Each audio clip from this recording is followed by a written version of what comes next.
Olá, pessoal, tudo bem? Sou Alexandre Mosquim, trabalho na Votorantim Cimentos especificamente com inovação aberta. Mas eu vou pedir para as mulheres, em primeiro lugar, se apresentarem e falarem um pouquinho do trabalho que vocês fazem nessa área, para a gente começar a contextualizar um pouquinho o tema aqui. Que ótimo. Boa tarde. Eu vou falar bem rapidinho, porque eu acho que eu já me apresentei de manhã, mas talvez apresentar um outro chapéu que eu tenho. Então, eu sou diretora executiva e CEO da Recode, que é uma organização social de empoderamento digital de jovens em vulnerabilidade social. A gente está em todos os estados brasileiros, em outros 7 países, trabalhando com esses jovens através da tecnologia e desenvolvimento de competências socioemocionais para geração de renda, para aumentar a empregabilidade, aumentar a vertente para o empreendedorismo e a volta aos estudos desses jovens. Mas, nos últimos 8 anos, eu também trabalhei com startups. Fundei 2 aceleradoras de startups aqui no Brasil. Uma, 8 anos atrás, foi a Papaya Ventures, no Rio de Janeiro, que foi uma das pioneiras aí nesse campo aqui na América Latina. E depois a Gema Ventures, aqui em São Paulo. E com a Gema, a gente trabalhava principalmente com startups com modelo B2B, então conectando essas startups a grandes empresas. E, posteriormente, a gente começou a fazer também programas específicos, temáticos, junto com as empresas, enfim, programas de aceleração corporativa. Boa tarde, eu sou a Clara, eu sou italiana, não sou argentina. Aposto que todo mundo pensou, eu sei. Então, Sério? Eu te conheço há tanto tempo, achei que você fosse argentina até hoje. Cara. Pois é. De vez em quando, tipo assim, puxo umas palavras portuguesas de Portugal, onde eu vivi durante muito tempo. Bom, eu sou italiana, vivo no Brasil há 6 anos e hoje, no caso, estou aqui com com o chapéu da Kivo, porque eu sou Head Corporate Venture da Kivo. A Kivo é uma plataforma de inovação, então a gente começou como consultoria em inovação em design de serviço. A gente começou a entender que fazia sentido trabalhar nos nossos projetos uma relação mais próxima ao ecossistema de empreendedorismo, de inovação. Então, a gente usa o design de serviço para justamente acelerarmos startups e empresas. A gente acredita que não é nem uma coisa nem a outra, são as 2 coisas em conjunto. Então, a gente é muito fiel a essa questão de utilizarmos o design de serviço. Várias palestras falaram sobre isso hoje, de colocar as pessoas no centro. Então, em Human-Centered Approach. E, inclusive, a gente trabalha com estratégias data-driven. Em paralelo, outros chapéus. Sou uma das pessoas que coordena uma rede de mulheres atuando em inovação em design. A gente começou há pouco tempo, já somos 283 pessoas, de vários estados aqui no Brasil. E também sou co-founder de um projeto com refugiados. O projeto chama Programa Namoa. Namoa, em Tupi-Guarani, significa gente de fora. Então, acho que 99% aqui da gente é Namoa também. Todos nós que viemos para o Brasil, que não somos indígenas, todo mundo é gente de fora. E foi aí que eu conheci, na verdade, na versão anterior desse projeto com refugiado, foi aí que conheci o Alê. E também na parte de Open Innovation, que a gente vinha tocando no passado. Então, com certeza, muito legal. Bom, como eu falei, meu nome é Alexandre Mosquim, eu trabalho na Votorantim Cimentos e há mais ou menos um ano e pouco atrás eu fiz a proposta para a empresa para a gente trabalhar com inovação aberta. Eu, na verdade, tenho um histórico que hoje é super valorizado, assim, tipo uma jornada diversa, profissional, várias competências adquiridas, tal. Mas há pouquíssimos anos atrás era aquele cara louco que ninguém queria contratar, que não parava em empresa nenhuma e não tem mais do que 1 ano e meio ou 2 anos de experiência e, enfim. Eu venho do terceiro setor, trabalhei muito com desenvolvimento humano, tal. E aí por ironia do destino, caí na área de TI. Me apaixonei por TI. Em pouquíssimo tempo, tive uma curva de aprendizado muito grande, comecei a trabalhar com SAP.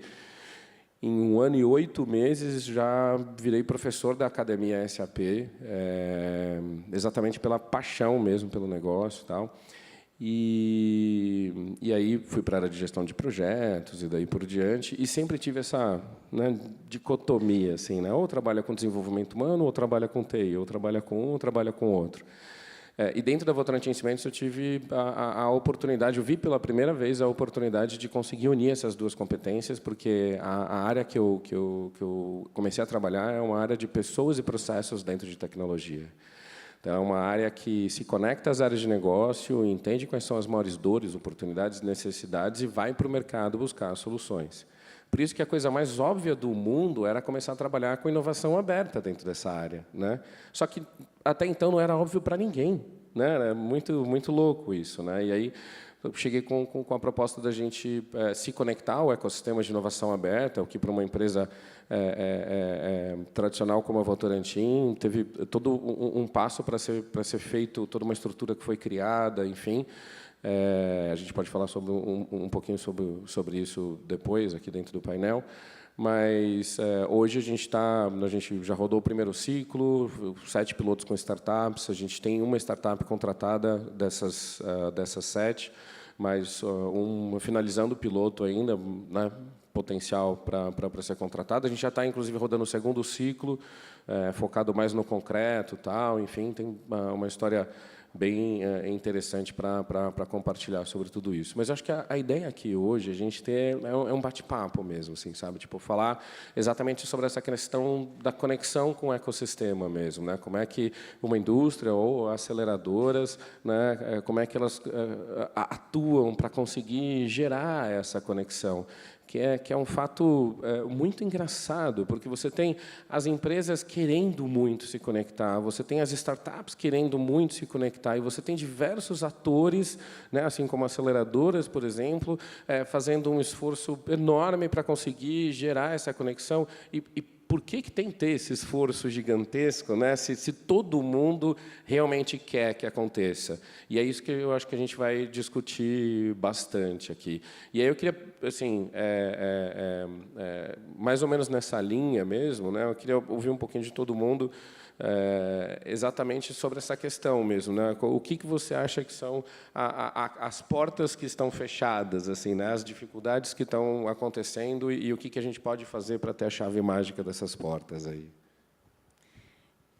Eu acho legal contar um pouquinho da história que a gente teve com a Papai, com essa conexão com o mundo corporativo, porque a Papai a gente começou em final de 2011, no Rio de Janeiro, então era no início do movimento, então a gente estava basicamente testando muita coisa, né, chamando mentores de fora, então a gente chamou uma consultoria da Ideal para montar nossa parte de Design Thinking, a gente chamou uma consultora da Austrália, nossa, ela viajou de Canberra até o Rio para falar de UX, porque a gente ainda estava entendendo quem eram esses profissionais aqui no Brasil, e era uma coisa assim muito bacana, as pessoas muito acreditando na visão, acreditando no propósito e vindo sem ganhar absolutamente nada, viajando de classe econômica para ajudar a montar isso aqui, foi muito bacana.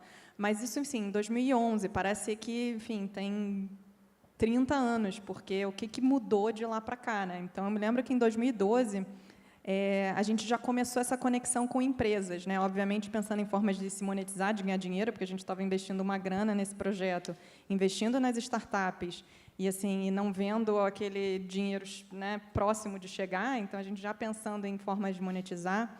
Em 2012 a gente começou a se aproximar de empresas para tentar montar algum tipo de programa. E olha só que legal essas startups e vamos fazer alguma coisa junto, né? E as empresas olhavam para a gente como se a gente estivesse falando uma coisa muito doida, assim, que, cara, né, a gente está aqui, né, fazendo carro, a gente está, enfim, mesmo as empresas de tecnologia. E aí, enfim, passado, acho que 1 ano e meio, a gente começou a receber visitas de empresas, primeiro para visitar o escritório. Pô, legal, esse escritório de vocês é colorido, né? Tem grafite na parede, a gente está querendo mudar a decoração lá do escritório, vou me inspirar. Eu falei, bom, como se isso fosse mudar o mindset das pessoas que estão ali trabalhando, né? Mas foi mais esse o gancho, e aí a gente começou a receber, a partir daí, já um interesse maior em construir alguma coisa juntos, vamos fazer alguma coisa junto com esse tal de startup, sabe? E o que mudou, assim, de 2014 para cá, a gente vê muitos programas e pessoas muito competentes já dentro das empresas, falando de inovação aberta e montando os programas internamente. Então, realmente, eu acho que foi uma evolução e tanto nesses últimos anos, e eu acho que dá para ver como é relevante fazer essas pontes, né? Como é importante essa troca entre empreendedores, entre a indústria criativa, entre empresários, entre colaboradores e funcionários de empresa, e como é importante misturar tudo isso para se criar coisas novas e interessantes para o futuro. Eu acho interessante que sempre que se fala de inovação, se passa pelo tema de espaços coloridos e puffs e descompressão, né? Tipo meio que foi um zeitgeist de uns 3 anos atrás, né? Tipo, não, eu comprei um puff amarelo para minha casa só para ter cara de inovação dentro de casa. Você pôs um puff aí ou não? Um puff amarelo. É claro, tem que ser amarelo. Mas é bem assim. É interessante mesmo essa mudança, né? De 2002, 2011 para cá. Eu cheguei no Brasil em 2012 e comecei a trabalhar como consultora de inovação, né, sempre porque eu estava trabalhando com design de serviço. E em 2013 eu comecei a cuidar de uma frente de inovação como consultora na Bradesco Seguros, né, no grupo Bradesco Seguros. Então a gente trabalhava tipo todas as frentes da cultura de inovação. E nos primeiros anos era mais focado em justamente colaborador, em entender tipo como é que a gente consegue fazer spin-off de ideias, né? Aquela coisa, não, tem um monte de ideias, vamos fazer spin-off, vamos criar alguma startup, né? Coisa que tipo é super hiper difícil de acontecer, exatamente porque as empresas têm essa dificuldade justamente de dedicar o tempo suficiente para a inovação. Daí a necessidade do Open Innovation, de fazer spin-in, né? De trazer a startup para dentro de casa. E eu lembro que, na época, como consultora ainda que alocada lá na Bradesco Seguros, trabalhava muito com o diretor de TI e inovação, e um dia tipo, tive a brilhante ideia de falar para ele, sabe o quê? Eu acho que a gente deveria terceirizar tipo, metade do que a TI está fazendo com empresas de fora, entre as quais eu conheço algumas startups. E o cara olhou para mim como se fosse louca, literalmente. Mas o ponto um pouco esse, né? Tipo assim, o que a gente aprendeu de 2012, 2013 para hoje? E a maturidade das empresas é completamente diferente e os temas que estão assim borbulhando no ecossistema, enfim, de inovação são cada vez mais específicos e cada vez mais profundos. Eu vejo, por exemplo, nas acelerações da Visa, nesse caso eu estou liderando algumas acelerações aqui em São Paulo, uma com a comunidade hebraica e uma com a Visa. E a gente fez 2 batches esse ano. A nossa tese de investimento é equity free, justamente para a gente trazer para dentro da nossa aceleração corporativa empresas que tenham já uma maturidade e que não precisem vender uma parte da sua sociedade para conseguir estar perto do cliente. Mas, ainda assim, muitas delas entram com a vontade só de fechar o negócio. Então, tipo assim, tem essa questão de como é que a gente ajuda a corporação a enxergar a maturidade dessas empresas. E, enfim, a gente está criando um monte de novos modelos para fazermos mentorship dos próprios clientes corporativos para eles conseguirem ser innovation hunters, não só clientes da startup. Incluindo compliance, tá? Só para dizer que compliance não é razão para a gente não fechar o projeto com startup. É até bom você ter puxado esse gancho, porque eu me lembrei de algo que eu nem ia falar, mas acho que é super importante, assim. E eu adoro contar essa história, especificamente dentro do Open Innovation da Votorantim Cimentos. A gente construiu o programa, né, a gente desenhou o programa, fez bastante benchmark com empresas, tal, e a gente criou um ciclo de 7 passos, que, aliás, assim, quem quiser, está completamente disponível para todo mundo. Faço questão, dou aula junto com a Lu Hashiba, que estava agora aqui no mestrado profissional da GV, a gente usa esse ciclo, porque ele acaba sendo super didático, tal. Mas, enfim, e aí, quando isso era só um PowerPoint, a primeira reunião que a gente chamou para conversar foi com o jurídico. Né? A gente está falando dos entraves, das dificuldades, né, dessa conexão. E aí eu comecei a explicar, né, que a gente está se conectando com o ecossistema de inovação aberta, então a gente vai trabalhar com startups, universidades, centros de pesquisa, com diversos atores, tal. Aí você vê a pessoa começando a ficar branca, cada vez mais branca e cada vez mais branca. E ela começou a perguntar assim, escuta, mas assim, quantas startups você já contratou? O que está acontecendo? Tal, não sei o quê. Eu falei, não, calma, calma. Isso é só um PowerPoint. A gente vai começar a fazer o programa ainda e a gente está chamando vocês para a gente construir tudo isso junto. Eu quero fazer da melhor forma possível. A pessoa simplesmente não quis acreditar. De verdade mesmo. Ela falou, eu vou te contar uma história, Alexandre. Geralmente, as pessoas chegam para o jurídico com o dragão já cuspindo fogo, soltando espinho em todo mundo, e já falar, eu preciso desse contrato para amanhã, porque a gente está perdendo, vai perder uma verba de fomento, porque, enfim, e precisa fazer isso já. E depois o jurídico é o chato, é o ruim, é o que impede tudo, aí não deu certo por conta do jurídico, e daí por diante. E, a partir desse momento, o departamento jurídico se tornou o maior aliado da inovação aberta dentro da Votorantim Cimentos. Tanto é que eu sou conhecido como hacker mais coxinha do ecossistema, né? Porque o cara alinha... E aí começou a trazer gestão de riscos, compliance, começou a trazer os suprimentos, começou a trazer todas essas áreas para a gente conseguir criar um fluxo que faça sentido para conseguir contratar as startups, porque de nada faz sentido a gente criar um programa para se conectar com o ecossistema, se na hora que você se conecta com o ecossistema e aí você vai fazer a primeira contratação, eles falam, então, por favor, me dá os seus balanços dos 3 últimos anos. Vamos lá, startup, me dá o seu balanço dos 3 últimos anos. Cadê? Não existia 3 anos atrás, né? Mas o seu contrato comigo não pode representar mais do que 10% do seu faturamento anual, né? Até por uma questão de dependência. Não, mas você vai ser meu único cliente, né? Então, e aí você não consegue contratar, né? Ou seja, você faz todo um esforço gigante, né? Você faz um piloto, você demora 1 mês para fazer um piloto que prova que vai transformar a empresa e demora 1 ano para conseguir contratar a startup. Por isso que a gente criou um fluxo específico para conseguir, e esse fluxo foi aprovado dentro, né, de compliance, daí por diante, tal, e a gente tem, infelizmente, uma só, mas assim, na verdade, cara, felizmente, né, olha o que a gente conseguiu, enfim, né, é uma grande vitória. Eu falo bastante sobre essa questão, né, de tradicional e inovação, tal, que as grandes empresas, na verdade, sofrem muito da síndrome do patinho feio, né? Elas se acham tradicionais demais, elas se acham arcaicas e daí por diante. Né? Se acham grandes dinossauros, né? Que tem aquela dificuldade para você fazer uma mudança. Imagina só um passo do dinossauro, que é gigante, é super pesado, demanda um esforço, uma energia. Isso é realidade mesmo. As empresas são gigantes e elas têm esse esforço, essa energia para fazer qualquer mudança. Mas, e ficam olhando para os unicórnios, né? Com poderes mágicos, né? Porque eles pivotam e mudam o modelo de negócio e têm uma escalabilidade exponencial muito rápida e ficam sonhando em ter esses superpoderes. Né? Mas, na verdade, essas mesmas empresas, né, você imagina, né, eu sou da Votorantim Cimentos, todo mundo conhece a história, a família, e todo quão empreendedora essa família é, e quanto de inovação sempre existiu e nunca foi reconhecido. Você fala, às vezes eu falo que eu trabalho com inovação aberta dentro da Votorantim Cimentos, e o pessoal fala, nossa, meus pêsames, cara, deve ser tão difícil. Porque, cara, não é. Porque a empresa ela sempre teve esse DNA empreendedor. Empreendedorismo está lá nos valores, enfim, ela sempre foi uma empresa empreendedora, inovadora, e ela mesma nunca reconheceu isso. Por isso, na verdade, as empresas que elas se sentem dinossauros, elas esquecem que, na verdade, elas nasceram de uma forma muito empreendedora e elas têm esse DNA de unicórnio dentro de si. Então, na verdade, as grandes empresas elas são unicornossauros, né? Essa é a grande piada mesmo. Mas é uma piada muito séria porque elas são gigantes, elas têm essa dificuldade de mobilidade muito grande e tal, mas, ao mesmo tempo, ela tem o DNA de unicórnio muito forte. Né? Saiu publicamente, eu não sei se todo mundo teve acesso a essa informação, mas a Votorantim Cimentos teve a primeira startup interna que foi lançada, que chama Juntos Somos Mais. Né? Então, é uma empresa, é o primeiro produto 100% digital da Votorantim Cimentos, que é outra história, enfim, né?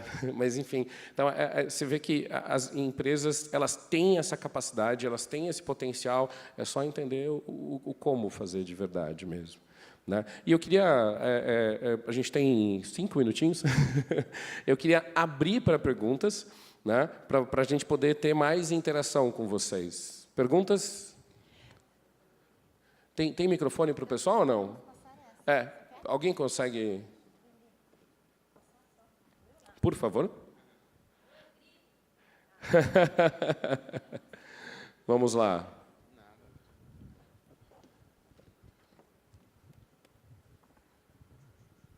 Legal, obrigada.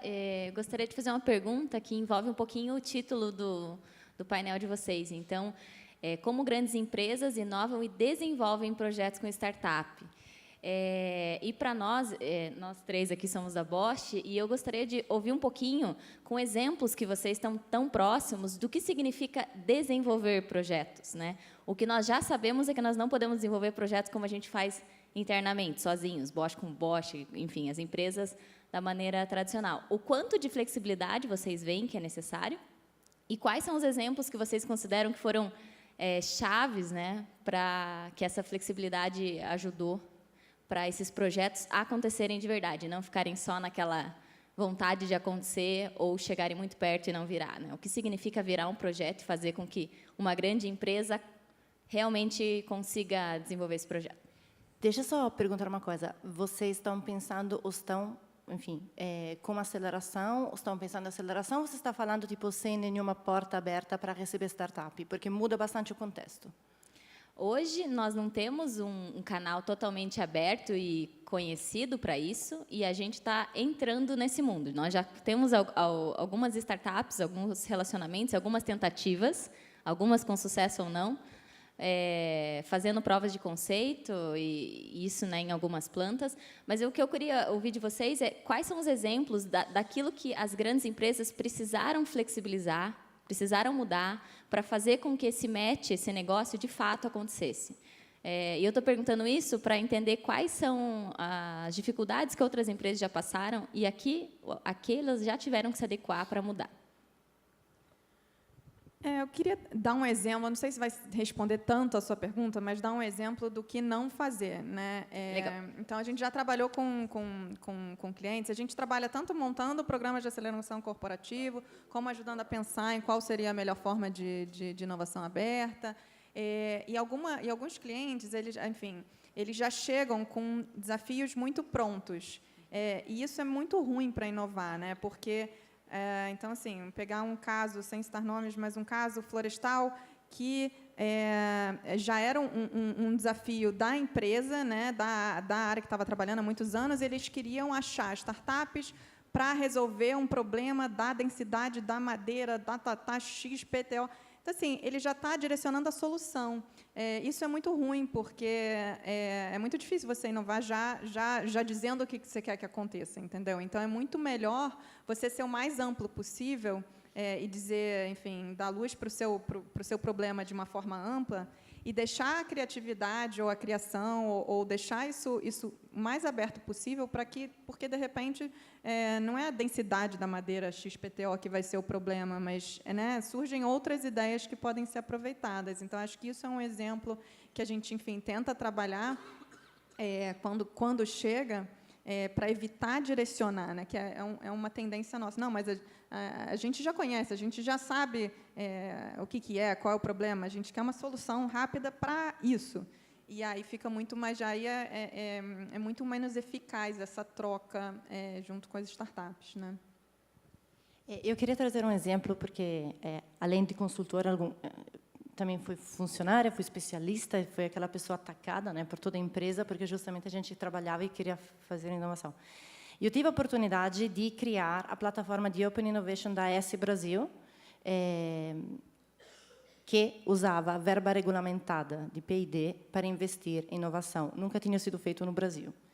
Então, a gente, inclusive, foi falar com a ANEEL, foi assim, uma coisa bem construída. Só que, realmente, tipo assim, talvez a coisa que mais eu poderia te recomendar, a gente pode bater um papo um pouquinho mais extenso, né, sobretudo com essa questão de indústria e enfim. Existe uma questão que a gente tem dificuldade muito nas grandes empresas, e falando agora como clara funcionária, quando fui funcionária, é de falar sobre o que a gente faz, né? Então, de fato, precisamos bater nas portas e criar awareness sobre o que a gente está querendo alcançar. Não existe ninguém que vai dizer, sim, não, beleza, vamos investir numa startup. Se o risco de você trazer uma startup dentro de casa, compensar em proposta de valor e retorno financeiro os objetivos que vocês têm priorizados nos planejamentos estratégicos, vai fazer sentido. Agora, essa é só a parte de como você, digamos assim, explica e como você ganha a argumentação. Na operacionalização, você precisa justamente conversar com o jurídico, conversar com o compliance. Se tiver a ver com produtos da empresa, tem que trazer o marketing junto. E o segredo é tempo. tipo, dar tempo para que as coisas cresçam. Tipo assim, é uma aprendizagem, é orgânico, e não vai dar em 3 reuniões que todo mundo muda de ideia e vai conseguir comprar o risco, porque startup é a empresa com maior risco que existe hoje no mercado. Justamente se chama startup porque ela não fechou ainda o seu modelo de negócio. E aí, outra questão, qual é o nível de maturidade da startup que você está querendo contratar? Porque se é uma startup em validação, o risco vai ser altíssimo, ninguém vai comprar a sua ideia. Se já estiver num nível de maturidade mais alto, você consegue realmente trabalhar com as famosas POC. E aqui vou aproveitar para dizer uma coisa para o mundo das startups, que é muito importante. Gente, POC é paga. Não peçam a startup de fazer POC gratuita, porque senão canibalizam a própria startup. Vamos fazer mais uma pergunta? Não sei se a gente respondeu. Quer só dizer o que é POC para quem tá assistindo? Bom, POC, ou prova de conceito, ou teste, ou protótipo da solução que a startup está trazendo para resolver um problema. O conselho e a sugestão que a Luísa deu é muito importante. Tipo assim, a gente não pode já procurar aquela solução, né, genética que vai no DNA do seu problema. Às vezes, o seu problema é um problema complexo. Então, assim, existem mais soluções que podem resolver aquele problema. Na verdade, a gente está completamente sem tempo. A gente não consegue ir para uma próxima pergunta, né? Ou a gente simplesmente esquece o tempo e faz mais uma pergunta. E fica até alguém vir aqui despejar. Só uma coisa importante, Nara, essa questão que a Clara citou em relação à prova de conceito paga era algo que eu ia falar. Quando você faz uma prova de conceito não paga, você faz... o que acontece, na verdade, é a seleção adversa, né?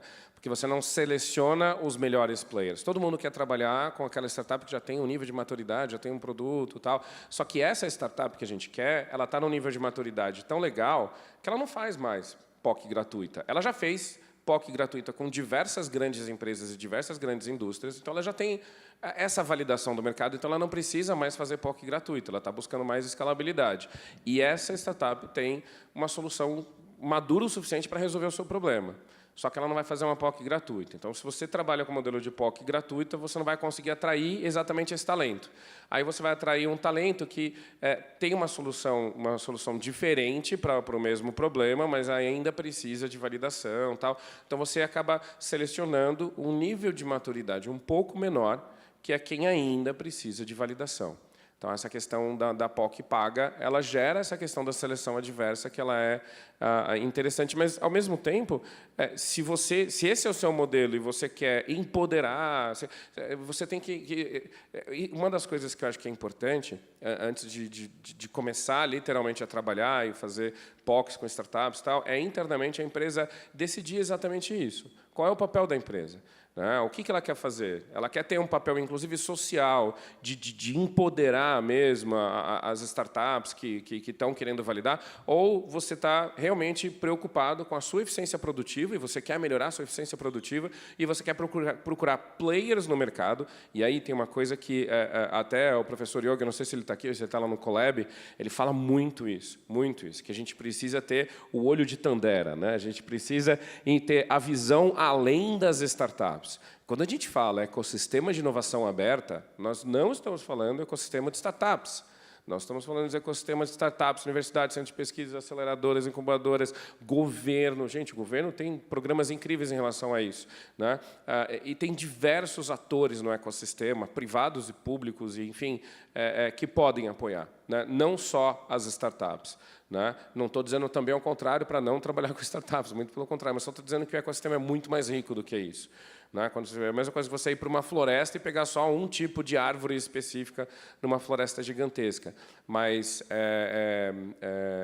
bom, enfim, acabou o tempo e é isso.